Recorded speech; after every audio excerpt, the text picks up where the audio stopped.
നമസ്കാരം. ഈ വീഡിയോ ചെയ്യുന്നത് കസാഖ്സ്ഥാൻ എന്ന രാജ്യത്തിൽ നിന്നാണ്. സ്ഥലത്തിൻ്റെ പേര് അൽമാറ്റി. വലിയൊരു അതിശയം ഇന്ന് രാവിലെ ഉണ്ടായി. ഒരു സ്ത്രീ അവരുടെ കുടുംബത്തോടൊപ്പം വന്നിരുന്നു.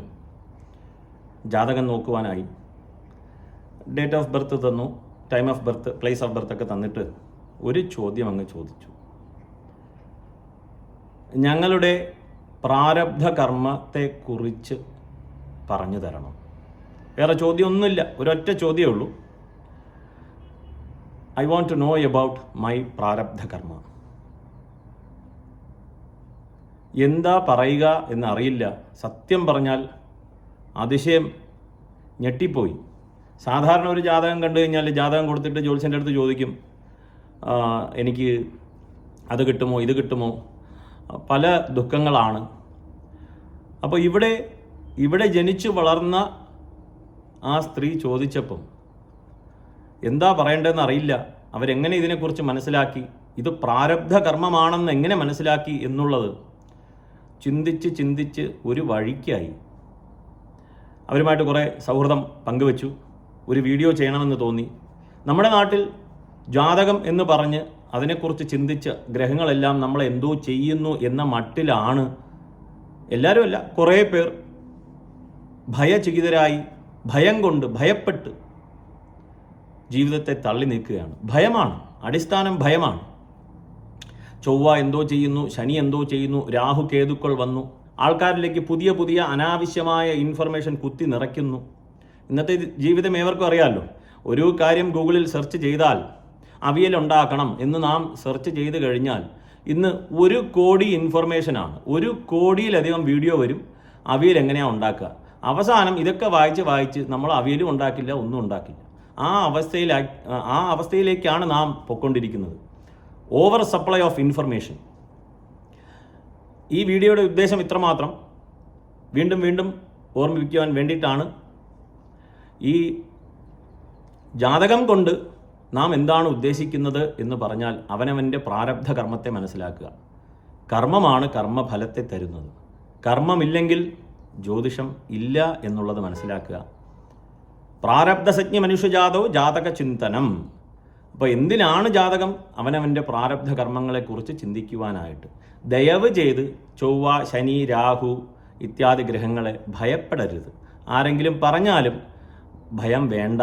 മനസ്സിൽ വെക്കുക, നമ്മുടെ കർമ്മഫലമാണിതെല്ലാം എന്ന് മനസ്സിൽ വെക്കുക. പൂർവജന്മാർജിതം കർമ്മ ശുഭം വാ ശുഭം തസ്യ പങ്ക്തിം ഗ്രഹാഹ സർവേ സൂചയന്തിഹ ജന്മനി. ഗ്രഹങ്ങൾ നമുക്ക് സൂചിപ്പിച്ച് തരികയാണ്. ജീവിതത്തിലേക്ക് ഒരുപാട് ഫാക്ടേഴ്സ് ഉണ്ട്. അതിൽ ഒരു ഫാക്ടറാണ് ഇപ്പോൾ പറഞ്ഞത്. കാരണം ഗ്രഹങ്ങൾ ബാധിക്കുന്നുണ്ടല്ലോ എന്നുള്ള ഒരു ചിന്ത വേറെ ഭാഗത്താണ്. അത് ജാതകത്തിലൂടെ അല്ല. ഗ്രഹബാധിത്വം തീർച്ചയായിട്ടും ഉണ്ട്, നമുക്ക് മനസ്സിലാക്കുവാൻ സാധിക്കും. അത് ജാതകവുമായിട്ട് ബന്ധമില്ല എന്ന് മനസ്സിലാക്കുക. ജാതകത്തിൽ ഗ്രഹങ്ങൾ ആരെയും ബാധിക്കുന്നില്ല എന്നുള്ള വസ്തുത ദയവ് ചെയ്ത് മനസ്സിലാക്കുക. ദശ കൊണ്ടും ഫലം കൊണ്ടും ഗോചരഫലം കൊണ്ടും എല്ലാം നാം മനസ്സിലാക്കുന്നത് നമ്മുടെ കർമ്മഫലത്തെയാണ്, പ്രാരബ്ധ കർമ്മഫലത്തെയാണ് മനസ്സിലാക്കുന്നത്. എന്തിനു മനസ്സിലാക്കണം? ഒരു ചോദ്യം കൂടിയുണ്ട്. പ്രാരബ്ധ കർമ്മത്തെക്കുറിച്ച് നാം മനസ്സിലാക്കി കഴിഞ്ഞാൽ നമ്മുടെ ഇപ്പോഴത്തെ ആഗാമി കർമ്മം എന്ന് പറയും. ആ കർമ്മത്തെ നമുക്ക് നിയന്ത്രിക്കുവാൻ സാധിക്കാൻ പറ്റില്ല എന്നുണ്ടെങ്കിൽ, ഇതെല്ലാം വിധിയാണ് എന്നുണ്ടെങ്കിൽ പിന്നെ ഈ റിപ്പോർട്ടിൻ്റെയും കാര്യങ്ങളൊന്നും ആവശ്യമില്ലല്ലോ. ഇതെല്ലാം പ്രീ ഡിസ്റ്റൈൻഡ് എന്നൊക്കെ പറഞ്ഞിട്ട് നമുക്കിരിക്കാം. തീർച്ചയായിട്ടും ആഗാമി കർമ്മം എന്നുള്ളത് നമ്മുടെ കയ്യിലാണ്. അതെങ്ങനെ വിനിയോഗിക്കണം എന്നുള്ളത് നമ്മുടെ ചിന്തയാണ്. ആ വിനിയോഗിക്കുവാൻ വേണ്ടിയിട്ട് ആ ഇച്ഛാശക്തിയെ നല്ലവണ്ണം പ്രയോജനപ്പെടുത്തുവാനായിട്ട് പ്രാരബ്ധ കർമ്മത്തെക്കുറിച്ച്, അവനവൻ ചെയ്ത പ്രവർത്തികളെക്കുറിച്ച് അവനവൻ മനസ്സിലാക്കി മുന്നോട്ട് പോകുവാൻ വേണ്ടിയിട്ട് ജാതകം അത്യന്തം ഫലപ്രദമാണ്. വേറെ ഒരു ശാസ്ത്രത്തിനും, വേറെ ഒരു ശാസ്ത്രശാഖയ്ക്കും അവനവൻ്റെ പ്രാരബ്ധ കർമ്മങ്ങളെക്കുറിച്ച് അറിവ് നൽകുവാൻ സാധിക്കില്ല എന്നുള്ള വസ്തുത മനസ്സിലാക്കുക. അപ്പോൾ ജാതകം ഇനി നമ്മൾ എടുത്തു കഴിഞ്ഞാൽ പ്രാരബ്ധ കർമ്മമാണ് മനസ്സിലാക്കുവാൻ പോകുന്നത്. ഇപ്പോൾ എന്ത് പ്രാരബ്ധ കർമ്മമാണ് നാം അനുഭവിക്കുവാൻ പോകുന്നത് എന്നതിനെക്കുറിച്ചുള്ള ഒരു ഐഡിയ, അവലോകനം എന്ന് അവലോകനം നമുക്ക് മനസ്സിലാക്കുവാൻ സാധിക്കും. അപ്പോൾ ഒരു ജാതകത്തിലൂടെ ഗ്രഹങ്ങൾ നമുക്കൊരു ദിശാബോധത്തെ ഉളവാക്കുകയാണ്, ഒരു ഡയറക്ഷൻ. എങ്ങനെയൊക്കെ ആയിരിക്കും കാര്യങ്ങളെന്ന് മനസ്സിലാക്കിയ ശേഷം നമ്മുടെ ഇച്ഛാശക്തിയെ നല്ലവണ്ണം പ്രയോജനപ്പെടുത്തി ജീവിതത്തെ നമ്മുടെ വരുതിക്കുള്ളിൽ കൊണ്ടുവരാനായിട്ട് നാം ശ്രമിക്കും എന്നുള്ളതിൽ തർക്കമില്ലാത്ത കാര്യമാണ്.